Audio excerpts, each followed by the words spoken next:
It was 1995, in a small town in rural Austria, a seemingly peaceful place where everyone knew each other by name, and the day's biggest events were limited to conversations at the market or Sunday markets.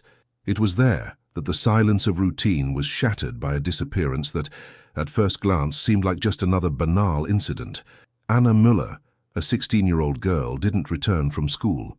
The clock was ticking toward dusk when her absence began to bother her. First, her teacher noticed she had left early. Then her classmates commented that Anna walked strangely, as if carrying an invisible weight, and was holding a letter no one had ever read. When night fell and the girl hadn't returned home, the neighbors began to stir. But the reaction of her father, Friedrich Müller, was as cold as it was disconcerting. He said with almost rehearsed calm that his daughter had run away, as if it was something expected, as if there were no surprise in her disappearance. The town was divided. Some believed Friedrich's version. After all, it wasn't uncommon for young people Anna's age to want to escape their family's rigid rules. But something didn't add up. Anna wasn't like those teenagers who talked about running away. She was studious, reserved, and had plans for the future. She dreamed of becoming a teacher, perhaps even moving to the capital one day, but she always spoke of it as a distant project, never as a desperate escape. Anna's mother had died years before, leaving the girl alone with a father known for his harsh temper, inflexible orders, and a rigidity that often bordered on cruelty. Even so, no one imagined what might really be happening behind the walls of that house. In the first few days after her disappearance, some neighbors found Friedrich's behavior strange.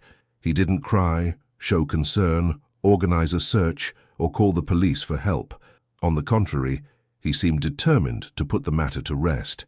He commented that Anna ran away because she wanted to, and limited himself to working at his carpentry trade, as if nothing had happened.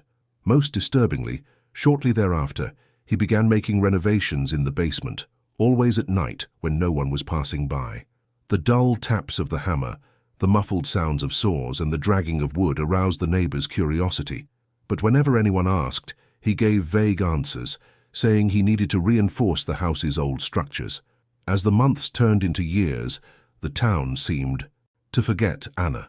The newspaper headlines, which had initially announced her disappearance, gave way to news stories. Little by little, only one person remained bothered by the strange absence, a schoolmate named Lisa Steiner. Lisa never believed Friedrich's story. She remembered Anna's frightened look on the last day she saw her, the way she held the letter as if it were a secret, but most preferred to believe the simplest thing, that the girl had run away, and that was that. What no one imagined was that, behind the walls of that seemingly ordinary house in the heart of a dark, windowless basement, the truth about Anna remained alive, waiting for the moment when the first concrete clue would appear to break the silence that had already lasted for years. Stories like Anna's aren't just about fear, but about the pain of lives cut short, about the coldness of those who were supposed to protect, and about the secrets an entire city chose to ignore.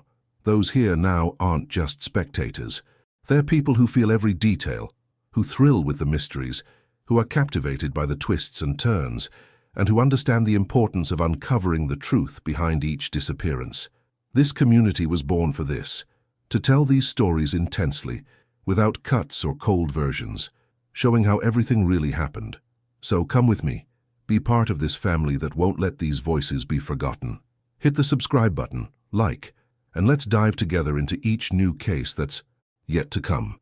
Anna Müller wasn't just another name among so many young women from a small Austrian town. She was only 16 when it all happened, but her life already bore profound marks that few could see. Those who saw her walking down the street, books clutched to her chest and her gaze almost always cast to the ground, might have thought she was merely shy, but there was something more. Anna had big dreams, wanted to be a teacher, loved literature, and spent hours immersed in notebooks, scribbling notes and thoughts. She was one of those girls who seemed to have their entire lives planned out on paper, but who, deep down, carried an immense loneliness within her home. Her mother had died when she was still a child, and since then, the world had been reduced to her and her father, Friedrich Müller, a man who seemed incapable of giving affection. Friedrich was known in town as a competent carpenter, someone who worked hard and always maintained a serious demeanor. But behind this, respectful image lay a suffocating rigidity. At home, he transformed Anna's life into a sequence of orders, silence, and fear. There was no room for dialogue, affection, or even a smile. What existed was absolute control. Anna grew up learning to measure her words, to walk slowly so as not to attract attention, to hide even small joys because everything seemed to irritate him. Close friends said she always made excuses not to spend too much time away from home, and when she spoke about her father, her voice would almost instinctively lower, as if it were dangerous to pronounce his name too loudly. This was the environment Anna lived in, a home that, in fact, was never home. And this detail is important because it helps to understand why no one in town found it so strange when Friedrich said, on the day of her disappearance, that his daughter had simply run away. To many, the explanation seemed to make sense. After all, who could withstand so much control, so much pressure, so much lack of freedom? The problem is that Anna never showed any signs of wanting to run away. On the contrary, even with all the rigidity, she insisted on continuing to study, on dreaming of a better life. It was as if she believed that studying could be her way out, her way to escape without having to run away. Friends remembered small details that would later make perfect sense. The way she always said goodbye quickly, as if in a hurry to get home before dark. The dark circles under her eyes even, at such a young age. The way she avoided talking about her home life, but at the time these were just vague signs that no one connected. What stands out most is that, on the last day she was seen, Anna seemed different. She held a folded letter in her hands, squeezing it so tightly that the paper crumpled. A colleague even asked who the letter was for, and she just smiled nervously, without answering. After that moment, she disappeared. And here's a point that makes the story even more disturbing. The contrast between the Anna who dreamed of being a teacher, who clung to books like an anchor, and the Anna who lived emotionally cloistered within her own home. It was as if she were two people at once, the girl who believed in the future, and the young woman who was already condemned to a present with no way out. This duality is what captivates so many people in this case, because it's not just about a disappearance, but about an entire life being slowly erased, until one day, she simply vanishes without a trace. When the news spread through the city, there was curiosity, but also a silent indifference. Some commented on how sad it was, but soon returned to their routines. Others preferred to believe Anna had found a better life in another city. Most simply accepted Friedrich's version, as if it were easier to believe in an escape than to consider the possibility of something much darker happening there, right under everyone's eyes. And perhaps this is one of the cruelest aspects of this story, how the lack of empathy and the rush to provide easy answers ultimately contributed to Anna's long-forgotten existence. But there was one detail no one noticed, and one that would prove crucial. Behind that cold speech that his daughter had run away, Friedrich hid something few dared question. Neighbors noticed that after her disappearance, he began spending long nights working in his basement. The hammering continued late into the night. The metallic sounds echoed through the house, but no one knew for sure what he was building or renovating.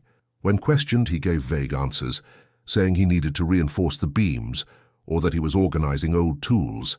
It all sounded banal, but in retrospect, it was the first sign that Anna's disappearance was far from a common teenage runaway. The strangest thing was that Friedrich showed neither pain nor despair, as would be expected of a father who lost a daughter. On the contrary, he seemed indifferent, almost relieved. He didn't seek help from the police, didn't put up posters or ask neighbors for support. He simply reinforced his version that Anna had left of her own free will. This behavior divided opinions, but in the end, the lack of evidence meant that silence became the official version. Gradually, the disappearance became a topic of conversation. Only one person continued to question the matter, a young woman who believed there was something very wrong with the story.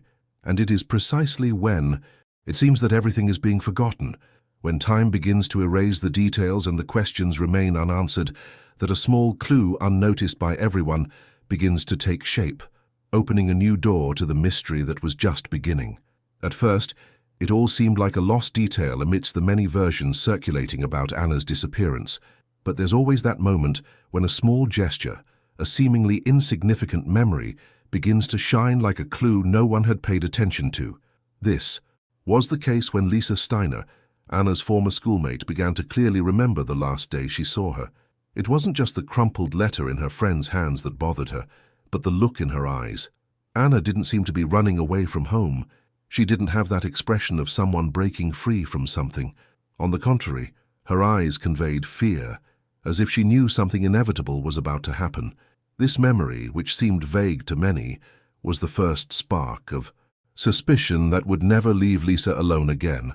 While the town accepted Friedrich's version without question, Lisa began to observe behavior that was out of place. Anna's father, so quick to assert that his daughter had run away, seemed to avoid any deeper discussion on the subject. When anyone tried to expand on the topic, he would end it abruptly, always with short sentences, as if he wanted to bury the story with silence. It was as if he were afraid someone might connect the dots, and it was at this point that the first clue began to take shape.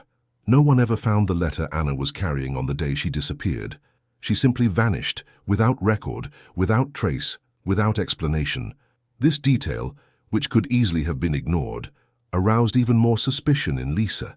She wondered, to whom was the letter addressed? What did Anna mean that seemed so urgent that she carried the carefully folded paper? And why had the only object that could reveal something about her final moments disappeared without a trace? The more she thought about it, the more the feeling that something was wrong grew within her. But contrary to what one would expect, no one else seemed interested in investigating. To the town, Anna had simply chosen to disappear, and insisting further was considered overkill. And that's precisely where the strangeness lies. A disappearance always leaves traces, however small, and that letter was the first loose end of the story. Lisa realized this and could never get the image of Anna clutching the paper between her fingers out of her head, as if it were her last connection to the outside world. The problem is that, while Lisa insisted on giving importance to this detail, everyone around her preferred to forget it, as if facing the truth were more painful than accepting a convenient lie. But time, which seemed to be working against her, would eventually reveal that Lisa's nagging feeling had a reason to exist, because every little clue, every overlooked detail, was part of a larger pattern that no one was yet willing to see, but that would soon become impossible to ignore. What's most striking about stories like this is how, little by little, seemingly unimportant details begin to come together into something larger, almost like puzzle pieces that, when viewed separately, reveal nothing, but when taken together, reveal a frightening pattern. And that's exactly what began to happen in the case of Anna Müller. As the years passed and the town insisted on believing the girl had simply run away, some more observant people began to notice signs that no one had bothered to connect. These signs were there, in plain sight, but only made sense when seen together, and the most disturbing thing is that they all pointed in the same direction: the house of Friedrich, Anna's father. Lisa Steiner, who from the beginning never accepted the official version, was the first to notice. She had no proof, no support, but she had something that bothered her more than any evidence: the feeling that something wasn't right. And this feeling grew every time she recalled details that, at first glance, seemed vague. Like, for example, the fact that Friedrich never reported the disappearance to the police. For a father who had supposedly lost his daughter, this was strange to say the least. The absence of posters, of appeals on local radio programs, of requests for public help, all of this formed a glaring void. There wasn't even a hint of despair. On the contrary, there was a disconcerting coldness, almost as if the disappearance had been planned. Over time, Lisa began to notice another detail: the constant renovations in Friedrich's basement. Neighbors commented on the loud hammering sounds that came at night, the metallic sound of chains being dragged, the seemingly endless movements. When asked, Friedrich always replied that he was simply reinforcing the house's old structure, but the frequency of these works aroused curiosity. After all, who spends so many years tinkering in a basement? And why always at night when everyone was asleep and the streets were deserted? This isolated behavior could even be justified, but when combined with everything else, it created an increasingly disturbing picture. Besides his indifference to the disappearance, Friedrich avoided receiving visitors, never allowed anyone into his home, and above all, didn't talk about Anna. It was as if she had ceased to exist overnight. He never kept any mementos of his daughter in plain sight. No photos were displayed, and her name was never mentioned in his conversations. It was as if he had erased his own daughter from his memory, a silence that was more disturbing than any scream. And here's the point that turns the story even darker. This pattern wasn't just a collection of isolated clues, but the construction of a truth no one wanted to see. Friedrich's coldness, the renovations in the basement, the mysterious missing letter, the lack of a serious investigation, all of this fit into a narrative different from the official version. For Lisa, it was impossible to ignore. What she saw was the portrait of a man who not only knew what had happened to Anna, but who was somehow at the center of it all. But persisting in this vision was costly. Lisa began to be seen as obsessed. Childhood friends drifted away, neighbors began to whisper when she appeared, and even family members begged her to stop talking about it. They told her she needed to move on, that she was wasting her life on an unsolvable story. This rejection, however, only strengthened her resolve. For Lisa, it wasn't just morbid curiosity, it was a feeling of indebtedness, as if she couldn't rest until she uncovered the truth about the friend who once trusted her, who shared notebooks, laughs, and teenage secrets. This emotional exhaustion became part of Lisa's routine. She endured periods of isolation, faced anxiety attacks, and questioned countless times whether she was going too far. But still, something inside her pushed her forward. There were nights when she dreamed of Anna, as if her friend were trying to summon help from somewhere far away. At other times, she recalled old conversations in which Anna said that one day everything would change, phrases that at the time seemed like mere teenage daydreams, but now sounded like omens. These fragments of memory fueled her stubbornness, and every time Lisa tried to abandon the personal investigation she'd built in her head, something would happen to bring her back. A random conversation with a neighbor, a stray comment about the endless renovations in the basement, or even simply passing Friedrich on the street, always serious, always distant, with that look that seemed to hide more than it revealed. It was as if his very behavior was a constant reminder that the mystery was alive.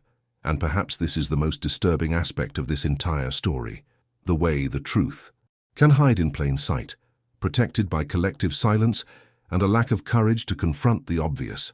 Friedrich did nothing to allay suspicion, but he was never truly confronted either. The system failed, the neighbors chose not to get involved, and the town grew accustomed to living with that emptiness. Only Lisa, in her almost obsessive stubbornness, refused to accept it. And it is precisely in this solitary insistence that the turning point in this narrative arises. Because when the evidence starts to form a pattern, you can no longer pretend nothing is happening. And in Anna's case, that pattern was about to become impossible to ignore, even for those who had closed their eyes for years. With each new memory, each new connecting detail, it became clearer that the story of her disappearance wasn't about a teenage runaway, but about something much darker, something the entire town chose not to see. And that's when the conflict with the authorities comes into play, because what Lisa discovered hit a seemingly insurmountable wall. The very system that was supposed to protect her ended up discrediting her every word. When Lisa finally mustered the courage to report her suspicions to the police, she believed that, at last, someone would listen to what she had been trying to convey.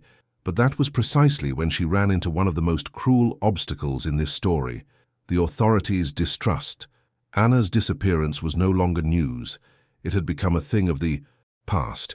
To the police, it was just another cold case among so many others that were never solved, and amidst so many cold reports and rigid protocols, Lisa's pain and persistence seemed almost a nuisance. The first time she showed up at the police station, she recounted everything she remembered: the mysterious letter that never appeared, Anna's strange behavior on the last day she was seen, the endless renovations in Friedrich's basement, his indifference to his daughter's disappearance. She spoke in detail, trying to be as clear as possible, but the reaction was dismissive. One of the officers jotted down half a dozen words on a pad, but quickly closed the conversation with sentences that sounded like a blow. "Teenage girl runs away all the time. She must have gone to another city. There's no evidence of foul play." This was only the first shock for Lisa, but it wouldn't be the last. Every time she tried to insist, she received the same kind of response. They said she was clinging too tightly to an old story, that she was seeing things where there was nothing. Some even suggested that her obsession might reflect personal issues, as if her persistence were a sign of imbalance. And this kind of judgment, coming from the very person who should have listened and investigated, began to weigh even more heavily on her emotional distress. But there was something even worse. The neighbors' complacent silence. When the police tried to gather testimony, no one wanted to be involved. People vaguely remembered noises at night, renovations in the basement, but they always responded evasively, saying they weren't sure, that maybe it was just their imagination. Many preferred to keep their distance, perhaps out of fear of confronting Friedrich, perhaps out of sheer cowardice.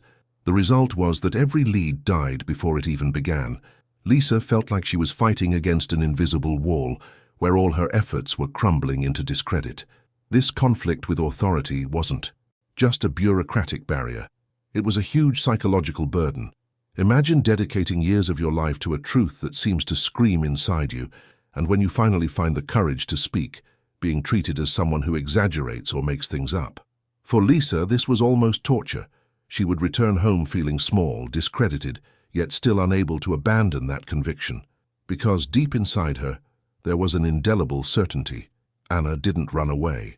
And as long as that certainty remained, she couldn't give up.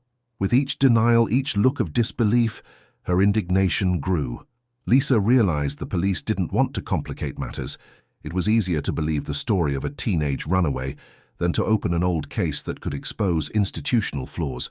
Because deep down, admitting that Anna could have been the victim of a crime would mean acknowledging that for years, no one did anything to find her. This burden, of course, was something the police preferred to avoid. Better to discredit a persistent young woman than to reopen a collective wound. The problem was that this choice not only delayed the truth, but also fueled the cycle of silence that protected Friedrich.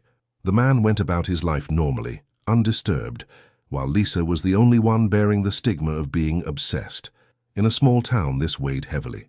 People avoided her on the streets, whispered about her insistence, and even family members began to question whether she was overreacting. It was as if, instead of seeing Friedrich's coldness as suspicious, everyone had chosen to see Lisa as the problem. This isolation only intensified the pain. She spent sleepless nights rereading notes, trying to find a way to convince someone, anyone, to look at the facts. But facts alone seemed insufficient. What the police wanted was something concrete, material evidence, and that was precisely what she lacked. It was a vicious cycle. Without evidence, there was no investigation. Without an investigation, there was no evidence. And in this impasse, time continued to tick, further burying the chances of uncovering the truth. And here's the detail that makes this part of the story so dramatic. While Lisa was emotionally drained, fighting to be heard, Friedrich remained untouchable. He not only ignored the rumors, but seemed to feed on them, as if his coldness were a strategy to disarm any suspicion. The calmer and more indifferent he appeared, the more the police accepted the version that Anna had fled of her own free will. It was as if his silence and indifference were, ironically, his greatest defense. But Lisa wasn't willing to stop. Each time she ran into the authorities' disbelief, she felt even more compelled to go further, to seek answers on her own. But this came at a price. She began to distance herself from friends, lost the support of her family, and sank into an isolation that only increased the burden of carrying out this search alone. The strain was so great that there were days when she considered giving up, simply accepting that no one wanted the truth, but something always pulled her back, as if Anna were still there somewhere, waiting for her. And it's precisely at this point that the story begins to take an even darker tone, because when someone insists too much on a truth no one wants to hear, they end up entering dangerous territory, where each step brings more personal obstacles, more wear and tear, and more loneliness. Lisa was about to find this out the hard way, facing losses that would leave her even more isolated, but at the same time even more determined to move forward. From the moment she realized she couldn't count on the police, her neighbors, or even her family, Lisa made a decision that would completely change her life. She would investigate alone. There was no longer room for waiting for someone to do something, because each passing day was a reminder that silence was winning. It was in that moment, when all doors seemed closed, that her solitary decision was born. A choice made not out of pure courage, but out of a mixture of indignation, pain, and a kind of moral obligation that wouldn't let her sleep. She began discreetly, almost amateurishly. She spent hours revisiting the places Anna used to wander, trying to retrace her last steps. She returned to school, talked to old teachers, and sought memories from classmates still living in the city. Many of these conversations yielded nothing more than pitying glances, as if confronting someone unable to move on. But there were also moments when small phrases emerged, forgotten observations that, for Lisa, became valuable pieces. Like a teacher who recalled seeing Anna quieter than usual days before she disappeared, or a neighbor who mentioned hearing arguments at the Müller house. Stray details, yes, but which, in Lisa's eyes, formed clues to a pattern. Over time, the domestic investigation grew in intensity. She began combing through old newspaper archives in the town library, trying to find contradictions in the interviews Friedrich had given at the time. She noticed that his few statements were always the same, repeated as if memorized, and that he never showed any real emotion. This disturbed her deeply. While the town accepted this coldness as part of his personality, Lisa saw it as a clear sign of manipulation. This search, however, began to take its toll. The emotional toll was no longer just a result of a lack of support, but of the very obsession her life had become. Lisa withdrew from friends, stopped attending social gatherings, and her routine was reduced to working the bare minimum and dedicating the rest of her time to research. Her family cared, but the relationship grew strained. Her brother even said she was destroying her own life over an unsolved case, and those words cut like a knife.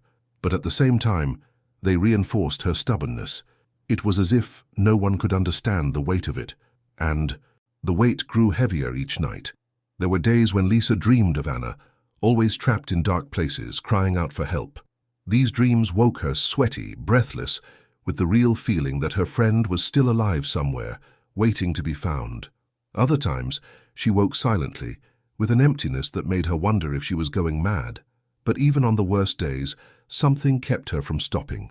It was as if Anna's story was also her own, as if the disappearance had imprisoned not only her friend but part of herself.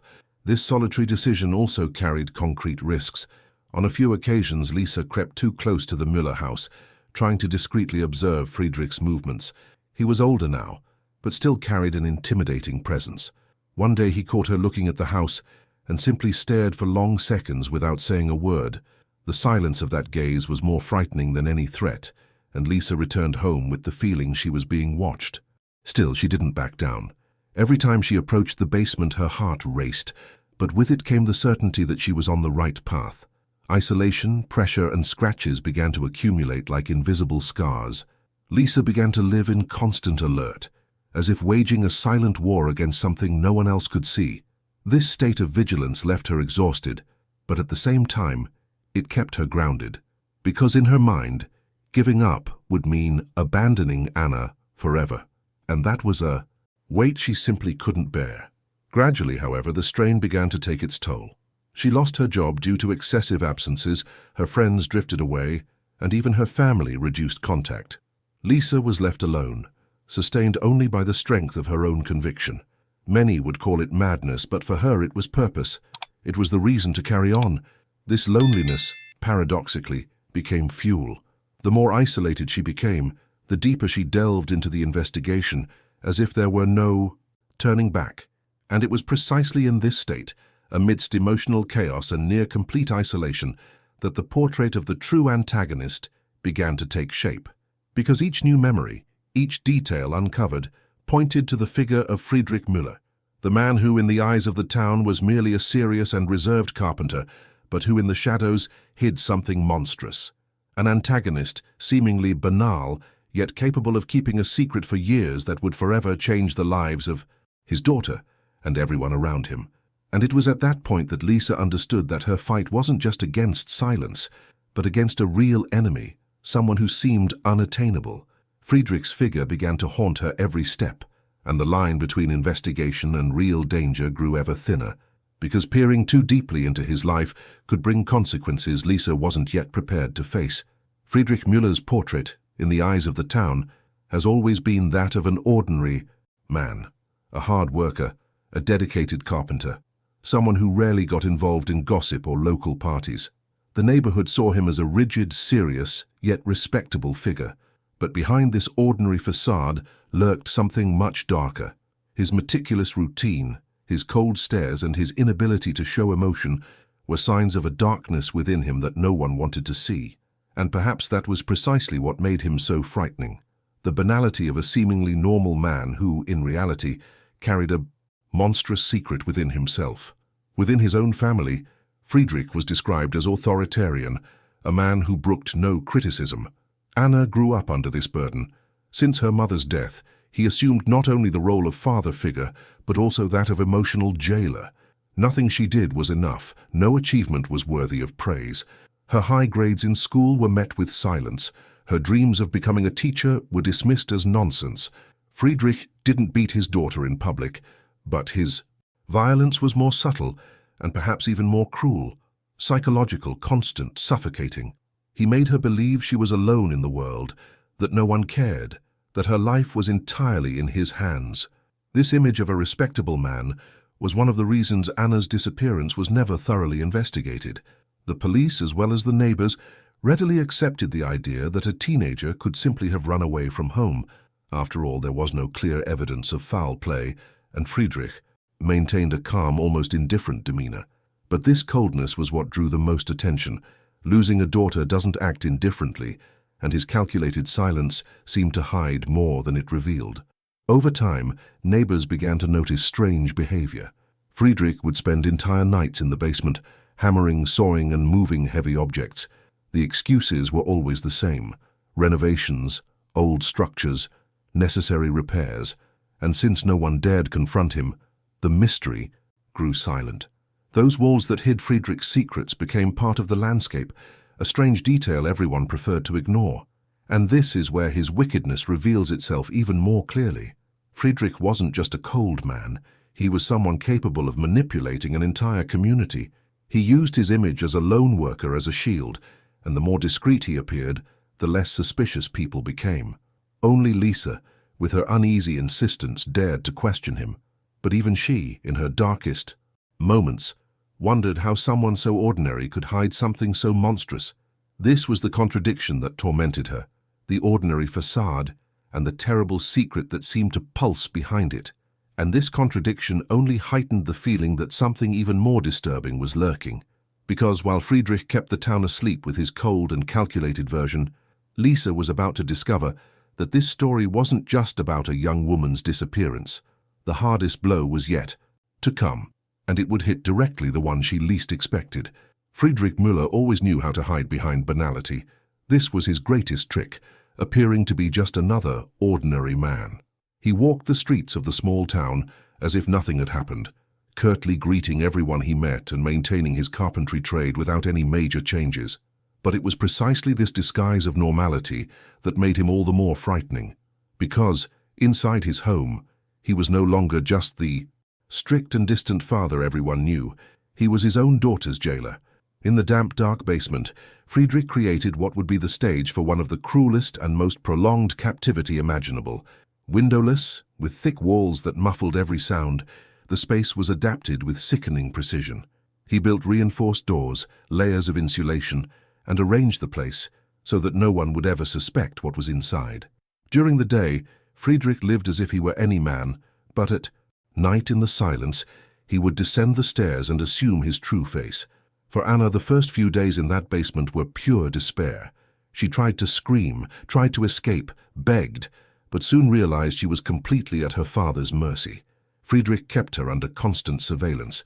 Food was rationed, the environment cold, and the darkness became psychological torture. Worse still was the manipulation. He made her believe that no one was looking for her, that the world had forgotten her, that if she tried to escape, she would find no one willing to help her. This cruelty was as effective as the bars and walls that imprisoned her. The portrait that emerged of Friedrich was not that of a stereotypical monster, but of someone banal, ordinary, who used this very appearance to hide the unimaginable. He didn't engage in violent outbursts in public, nor did he arouse open fear in the community. But behind the calm facade lay a man capable of holding a young woman captive for years, leaving no trace. And this perhaps is the most disturbing. Evil didn't present itself as something extraordinary, but as something silent, hidden in the everyday. Lisa, who had never given up searching for answers, was beginning to realize this duality. It became increasingly clear to her that Friedrich wasn't simply indifferent to his daughter's disappearance. He was a central part of the story. But realizing this and proving it were two very different things. While everyone continued to see him as just a lonely worker, Lisa harbored the suspicion that she was dealing with someone who, behind his cold face, hid a secret that could forever change the fate of that town. And the tension only grew. Because the more one observed Friedrich, the clearer it became that his coldness wasn't indifference but calculation. He knew exactly what he was doing, and seemed confident that no one would ever suspect. The problem was that soon the poise of this facade would be tested, and the life of someone close to Lisa would end up crossing this same abyss of silence and darkness. It was when it seemed life had taken too much from Lisa that the most personal and painful blow came. For years, she had carried alone her obsession with discovering the truth about Anna, playing the lone voice that insisted on rowing against the silence of an entire city. But suddenly, the disappearance was no longer just a distant memory and was repeating itself before her eyes, striking someone she knew closely. It was as if history were about to repeat itself, but now with even greater cruelty. A young neighbor named Clara Weiss, just 14 years old, disappeared one ordinary afternoon, leaving almost no trace. Clara was like a younger sister to Lisa. She frequented her house, asked curious questions about Anna, and listened fascinated to the stories Lisa told about her missing friend. And, in a cruel irony, it was Clara who vanished without anyone being able to explain. The scene seemed like a mirror image of the past. A teenager who simply disappeared, a confused community, a police officer slow to react, and once again, Friedrich's shadow looming large. Lisa felt the ground disappear beneath her feet. It wasn't just about Anna anymore, not just about memories and convictions. Now she was someone in the present, someone alive, someone who was part of her everyday life. The pain was devastating. She blamed herself for not having done more, for not being able to stop history from repeating itself. The sleepless nights became even more frequent. The despair grew, and with every minute without answers, the fear that Clara was experiencing the same horrors as Anna consumed her insides. Clara's disappearance brought to light everything Lisa had been warning about for years, but to her dismay, the police's initial reaction was the same. They treated it as yet another teenage runaway. Repeating the same mistake after so long felt like a nightmare. It was as if no one had learned anything from the past. Only this time, Lisa was unwilling to accept silence. The personal blow she had suffered ignited a new anger within her, a force that blended pain, indignation, and a sense of urgency that no longer allowed her to wait. And even with all this emotional baggage, there was something even more unsettling. Clara's disappearance not only repeated Anna's pattern, but also brought new signs, subtle clues that suggested the story might be even more complex than anyone had imagined. Lisa began to sense that the two cases were connected in a more direct way than anyone suspected, and with each step, with each new discovery, the feeling grew within her that she was about to uncover something enormous, something that might finally reveal the truth, but that might also endanger her in ways she couldn't yet fathom. The desperate search began as an almost instinctive act, a cry of resistance against the suffocating silence that seemed to engulf everything around her. For Lisa, Clara Weiss's disappearance was not just a new case, but confirmation that Anna's shadow had never disappeared. It was as if the past had returned to haunt the present, demanding answers no one else was willing to seek. And so she threw herself body and soul into an investigation that was unofficial, but would become the most intense and dangerous of her life. The first thing Lisa did was revisit all the places Clara might have been on the day she disappeared. She walked the city's narrow streets, retracing the young woman's route from school to home. She spoke with classmates, teachers, and small shop owners along the way. Many claimed to have seen nothing, but a saleswoman commented that she remembered Clara entering her store buying a sweet, and that she seemed calm. After that, no one heard from her again. This last recorded sighting was like a timeline abruptly interrupted.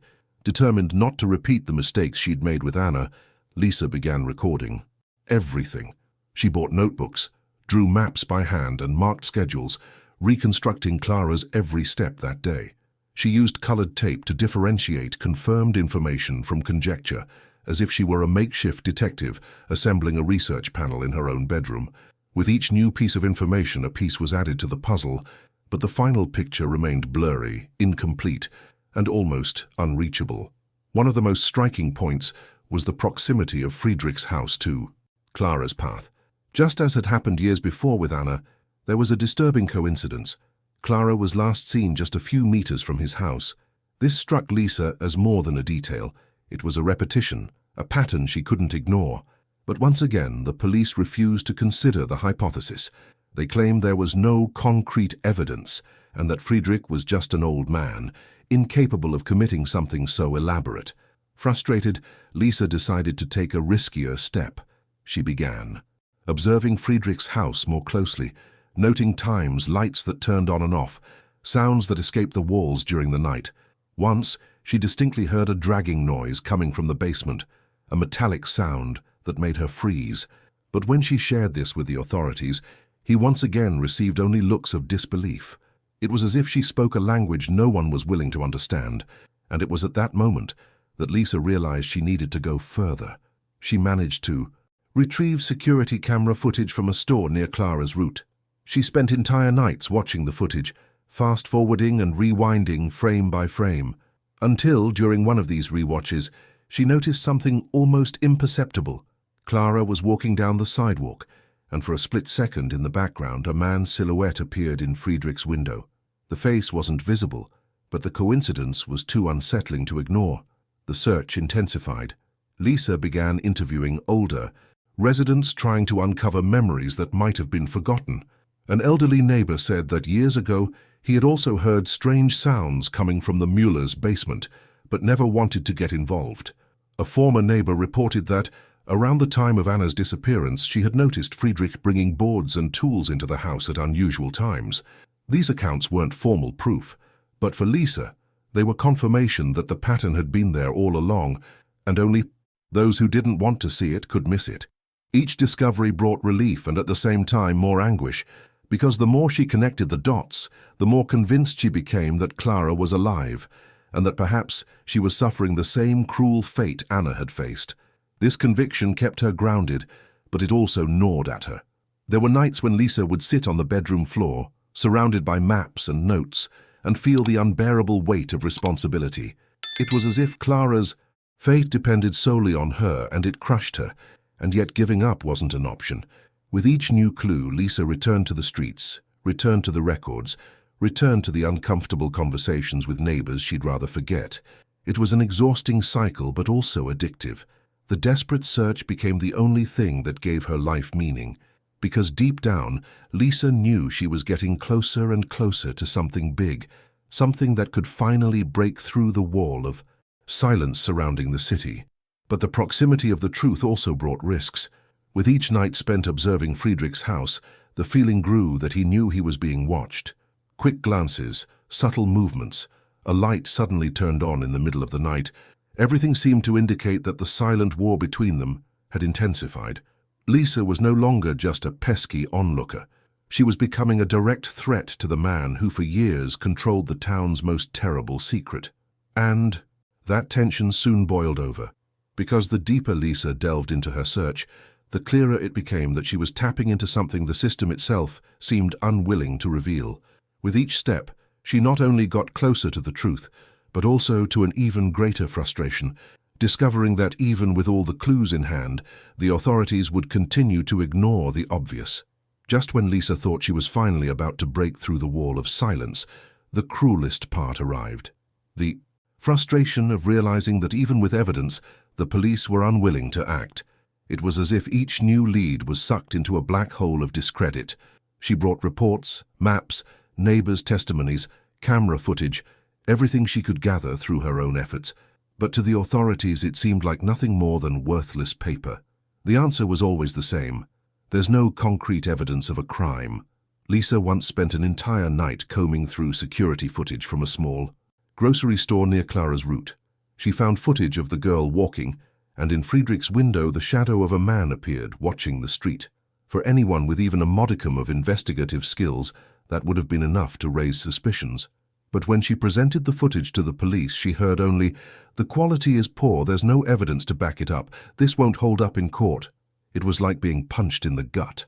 With each denial, Lisa felt the world crumble a little more. She felt like she was shouting into a deaf crowd, begging for someone to hear her.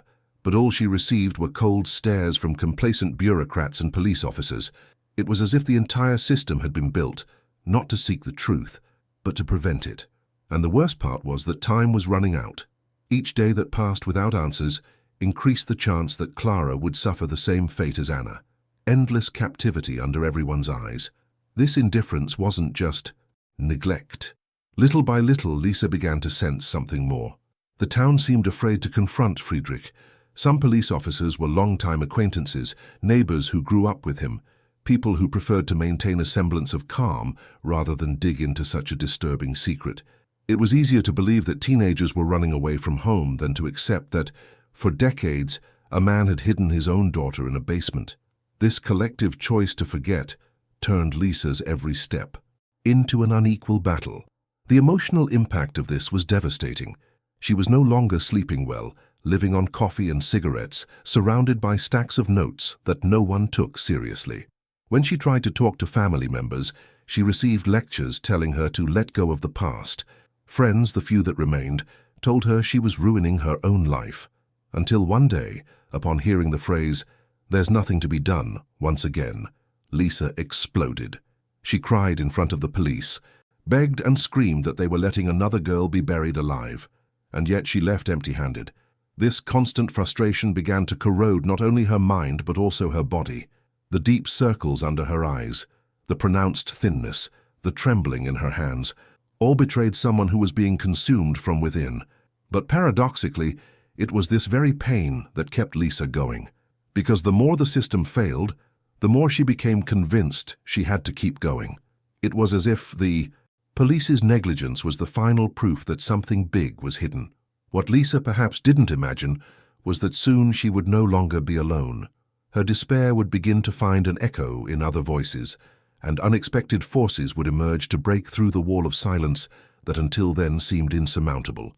But before that, she would still have to face the absolute loneliness of realizing that, until that moment, she had been fighting the entire world alone, and that each step forward only put her at greater risk. It was at this point in the story that something unexpected began to happen. After years of silence, disbelief, and lonely battles, Lisa found a ray of hope in places she never imagined. It wasn't the police who took action. It wasn't the authorities who decided to act. It was ordinary people, neighbors who previously preferred to turn a blind eye, firefighters called for a routine inspection, even a local journalist who, by chance, overheard Lisa's insistence and decided to listen more closely. This combination of small forces created an unlikely alliance, but one that would change the course of the investigation. It all started with a trivial detail. Friedrich's house was experiencing structural problems, and the fire department was called to check the basement. Lisa, who had been talking about that place for years, felt this was the opportunity she'd never had. She insisted, almost begged, that the fire department not only look at the beams, but also pay attention to everything hidden down there. Initially, they thought it was overkill, but soon realized something was off. A false wall stood out, a space that didn't seem natural within the house's layout. At the same time, some neighbors began speaking more openly. Perhaps it was the pressure of years of harboring suspicions. Perhaps it was renewed courage after Clara's disappearance. Comments that had previously been whispered began to be recorded in testimonies. Strange noises at night, muffled screams, endless renovations that never made sense. What had previously seemed like mere rumors now began to take shape, a weight that could no longer be ignored. It was at this moment that Lisa's image ceased to be that of the obsessed madwoman and began to be seen as the neighbor who never gave up. The local journalist, moved by the impact of the stories he heard from her, decided to publish an article directly questioning the official version of Anna's disappearance, and now, Clara's. The publication created a domino effect. It caught the attention of larger media outlets, which began to pressure the authorities. What had previously been just a whisper from Lisa now echoed like a collective cry. And at the center of it all were the firefighters. That false wall in the basement was on their minds. Professional logic told them it could be just a structural adjustment, but human instinct screamed that something was wrong. Tensions were mounting, and the decision to tear down that barrier would be the tipping point between suspicion and revelation. That was the moment the story took on new life, because the truth, buried for years, was about to be forcibly wrenched from the depths of that house. And although no one yet knew exactly what they would find there, everyone already had the feeling that by opening that wall, they wouldn't just be revealing a hidden space. They would be opening the door to the biggest secret the town had tried to bury for nearly 2 decades. When the firefighters decided to act, the tension was almost palpable. With each blow to the false wall, the heavy silence of Friedrich's house seemed to grow even more suffocating. The basement was cold, damp, with that characteristic smell of ancient mold mixed with old wood. The men exchanged quick glances among themselves, knowing something was strange. No one builds a false wall in a basement without a reason, and that reason was about to be revealed. Lisa, outside, could barely breathe. Her heart pounded, as if each hammer blow were also a punch to her chest. After so many years of screaming alone, the chance for the truth to finally come out was before her. The first hole they opened revealed absolute darkness. The beam from the flashlights didn't reach the bottom, only revealing bare concrete walls and a space that wasn't part of the house's original layout. It was a makeshift room, hidden for years. The air that escaped seemed heavier, as if carrying 2 decades of silence and suffering. One of the firefighters took a deep breath before entering, and the others followed close behind. The thud of boots against the floor echoed in the narrow space, further heightening the feeling of claustrophobia. And then it happened. From within the darkness, a faint sound no one expected to hear. It wasn't the sound of falling wood, nor of hidden animals. It was a human sound. Soft, almost timid knocks, as if someone had summoned their last strength to say, "I'm here." The flashlights immediately turned to the back of the room, and what they saw froze everyone. Sitting in a corner, her thin body, her hair disheveled, and her eyes half-closed in the light, was Anna Müller. 28 years after her disappearance, she was alive. The shock was indescribable. For a moment, no one moved. It was as if everyone needed precious seconds to believe what they were seeing. Anna slowly raised her face, shielding her eyes from the bright light, her expression a mix of fear and hope. She seemed incredulous that someone had finally come to rescue her. The firefighters approached cautiously, afraid of frightening her further, and one of them extended his hand. Anna hesitated, stepping back for a moment, as if unsure if it was real. Only after a few seconds, with tears streaming down her face, did she touch his hand. The scene was devastating, and at the same time, cathartic. Lisa, hearing the firefighters' screams confirming someone had been found, ran into the house. When she finally saw her, time seemed to stand still. It was the same childhood friend, but transformed by nearly 2 decades of captivity. Her body was frail, her skin pale, her eyes marked by suffering. Lisa fell to her knees, crying, repeating her name, unable to believe the impossible had happened. Anna, too weak to stand up on her own, only whispered, "I knew someone would come." Meanwhile, outside, the entire town began to gather in front of the house. Rumors spread quickly. The missing girl was alive, in her own father's basement. The police, who for years had ignored all leads, were now forced to witness the historic rescue that would forever tarnish their reputation. The firefighters carried Anna on a stretcher, and with each step toward the exit, the symbolic weight of that scene grew. It was as if each brick of the false wall was also a brick of collective omission that had finally fallen. Tension reached a fever pitch when Anna walked through the front door. The contrast was stark.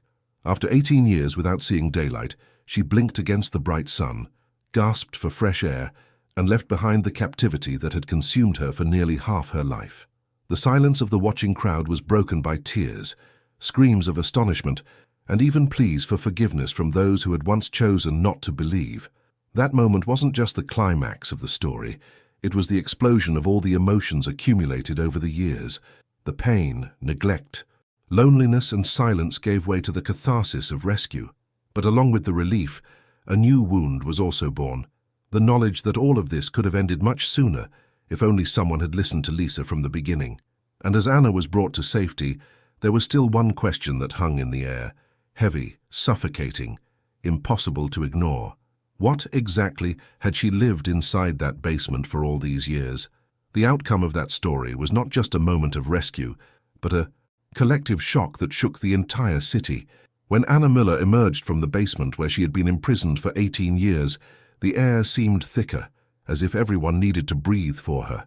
The scene remained etched in the memory of all who witnessed it, a frail, pale woman, her eyes half closed against the sunlight she hadn't seen since adolescence.